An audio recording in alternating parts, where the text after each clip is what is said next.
আসসালামু আলাইকুম। Welcome back to my channel.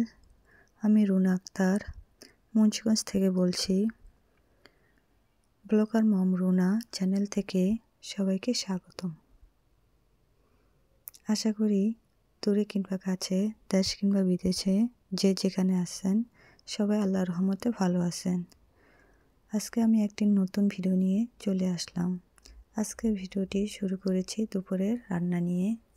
প্রথমে আমি দুপুরের রান্না শুরুতে দুধ ছিল, দুধটা একটু জাল করে নিয়েছি। দুধটা জাল করতে করতে দুপুরের কাটাকাটিটাও শেষ করে নিয়েছি। এখানে আমি লাউ ডাল রান্না করব, তার জন্য আমি কিছু পরিমাণ ডাল বসিয়ে দিয়েছি।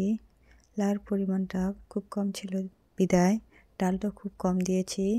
এখানে আমি সামান্য পরিমাণ হলুদ মরিচ মিক্স করে ডালটা বসিয়ে দিয়েছি। ডালটা সিদ্ধ হতে হতে দেখেন আমি আজকে কী রান্না করব। আমি মুরগির হাত পা নিয়েছি। এখানে বেগুন ভাজি করব, তার জন্য বেগুন কেটে নিয়েছি। লাউ ডাল রান্না করার জন্য লাউটাও কেটে ধুয়ে পরিষ্কার করে নিয়েছি। আজকে দুপুরে এগুলো রান্না করা হবে। তো ডালটা আমার কিছু পরিমাণ সিদ্ধ হয়ে গেছে। এর মধ্যে আমি লাউটা দিয়ে দিলাম। লাউটা দিয়ে আমি ভালো করে নেড়ে চেড়ে ডালের সাথে মিশিয়ে নিব।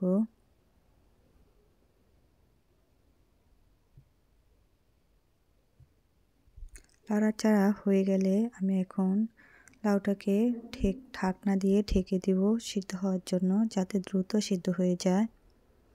আর আমি বেগুন ভাজি করার জন্য বেগুনগুলোর মধ্যে পরিমাণ মতো লবণ দিয়ে দিলাম।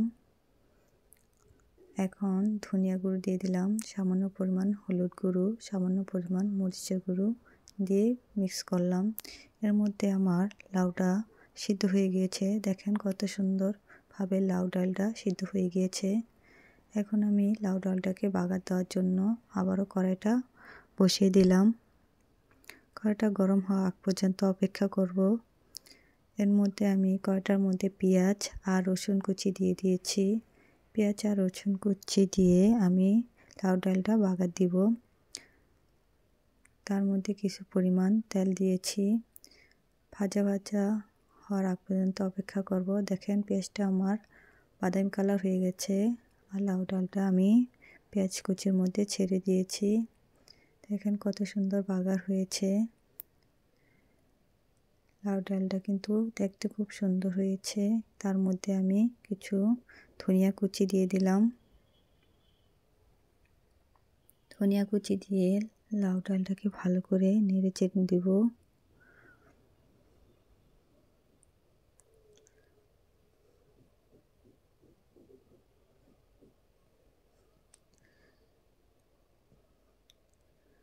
লবণের পরিমাণটা কম হয়েছে, তাই আমি কিছু পরিমাণ লবণ দিয়ে দিলাম। লাউটা হয়ে যাওয়াতে আমি নামিয়ে আবার কড়াইটা পরিষ্কার করে বসিয়ে দিলাম। এখন আমি মুরগির হাত পা চামড়া রান্না করব।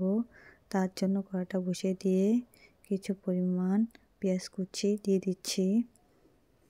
আমি আমার পরিমাণ মতো পেঁয়াজ কুচি দিয়ে দিচ্ছি। এর মধ্যে যারা আমার ভিডিওটি দেখতেছেন, ভিডিওটি ভালো লাগলে একটা লাইক করবেন আর কমেন্টস করে জানাবেন আমার ভিডিওটি কেমন হয়েছে। আর যারা সাবস্ক্রাইব করেননি প্লিজ একটা সাবস্ক্রাইব করবেন। আর নতুন নতুন ভিডিও পাওয়ার জন্য বেল বাটনে ক্লিক করে রাখবেন। যদি কেউ কাজটি করে থাকেন তাহলে তাকে অসংখ্য ধন্যবাদ। দেখেন পেঁয়াজ কুচিগুলো বাদামি কালার হয়ে গিয়েছে। আমি এখানে তেলের পরিমাণটা খুব কম দিয়েছি, কারণ মুরগির চামড়াতে খুব পরিমাণ তেল ওঠে, তাই রান্নার তেলের পরিমাণটা খুব কম দিয়েছি।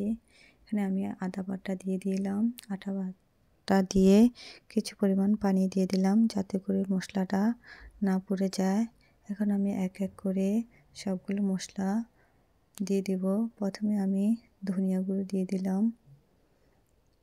সামান্য পরিমাণে। এরপর আমি হলুদ গুঁড়ো দিয়ে দিব আমি আমার পরিমাণ মতো।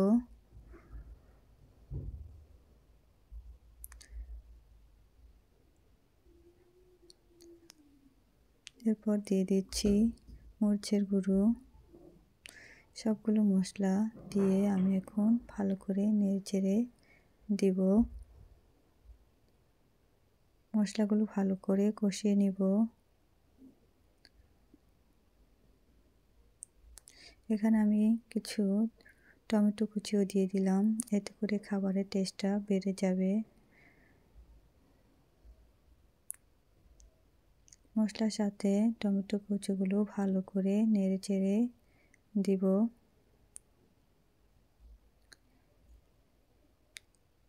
নেড়েচেড়ে দিয়ে আমি ঢেকে রেখেছিলাম অনেকক্ষণ। এর মধ্যে আমার টমেটোগুলো সিদ্ধ হয়ে গিয়েছে। দেখেন টমেটোগুলো খুব সুন্দর গলে গিয়েছে। আর আমি এখানে চামড়া, পা, হাত এগুলো ভালো করে পরিষ্কার করে নিয়েছি। এখানে আমার মশলাগুলো সুন্দর কষে গিয়েছে। এখন আমি এক এক করে মুরগির চামড়া, হাত, পা মশলার মধ্যে দিয়ে দিব। দেখতে পাচ্ছেন দিয়ে দিচ্ছি। এগুলো দিয়ে এখন মশলাটার সাথে ভালো করে নেড়েচেড়ে মিক্স করে নেব।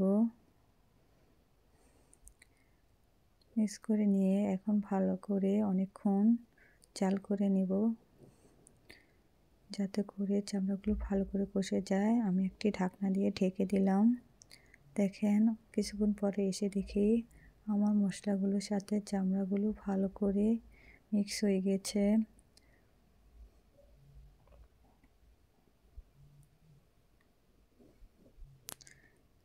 দেখেন চামড়া থেকে কি পরিমাণে তেল ছড়াচ্ছে। এভাবে অনেকক্ষণ নেড়েচেড়ে কষিয়ে নেব। যত ভালো করে কষাবো চামড়াটা খেতে তত ভালো লাগবে। আমি আমার পরিমাণ মতো পানি দিয়ে দিলাম। পানি দিয়ে আমি আবারও বেশ কিছুক্ষণ রান্না করে নেব। ভালো করে নেড়েচেড়ে নিচ্ছি।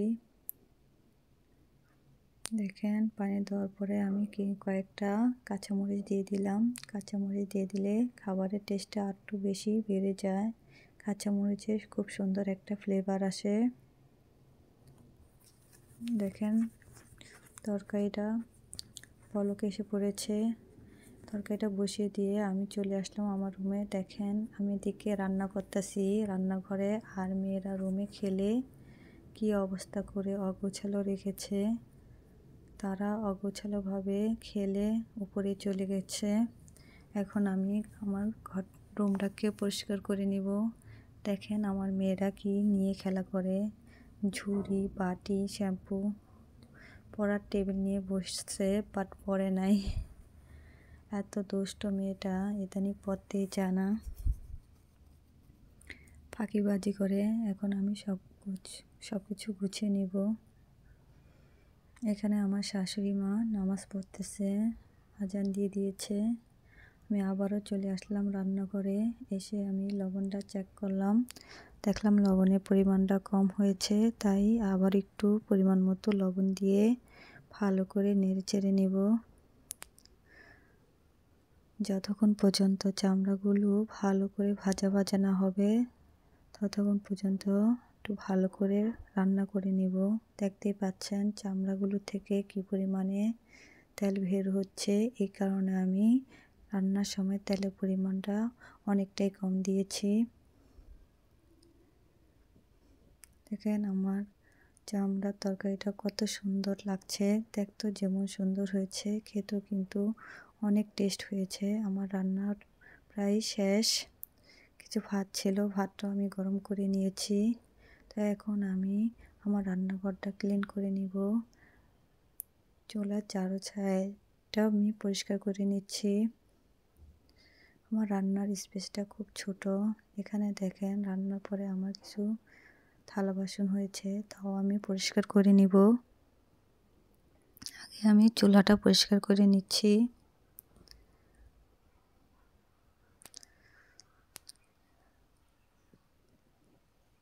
আমার চুলাটা পরিষ্কার করা হয়ে গিয়েছে।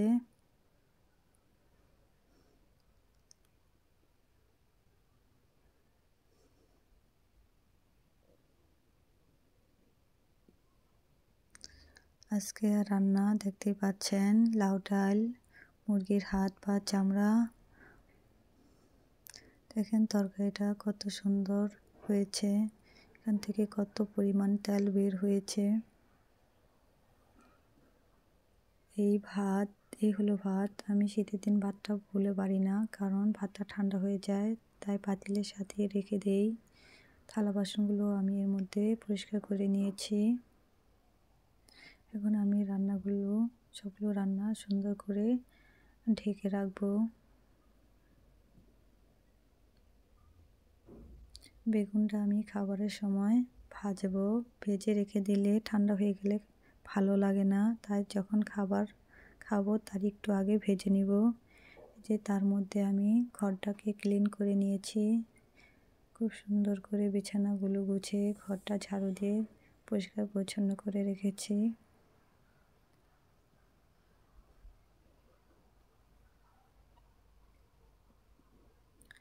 তার মধ্যে আমি কাপড় ধুয়ে চলে আসলাম ছাদে। আমার শাশুড়ি মা গোসল করে কাপড় রেখে আসছিল, তো আমি এখন কাপড়গুলো ধুয়ে ছাদে চলে আসলাম রৌদ্র দিতে।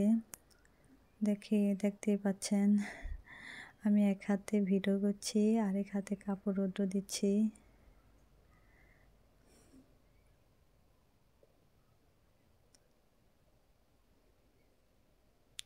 আমাদের বাসার ছাদ থেকে কিছু শুকনো কাপড়ও নামিয়ে নিয়েছি। এখন কাপড়গুলো ভাঁজ করে জায়গা মতো রেখে দেব। দেখেন এখন সব কাজ শেষ করে খাবার নিয়ে বসেছি। খাবারে আমার শাশুড়িকে খাবার দিয়েছি এবং আমার মেয়ের জন্য খাবার বেড়েছি।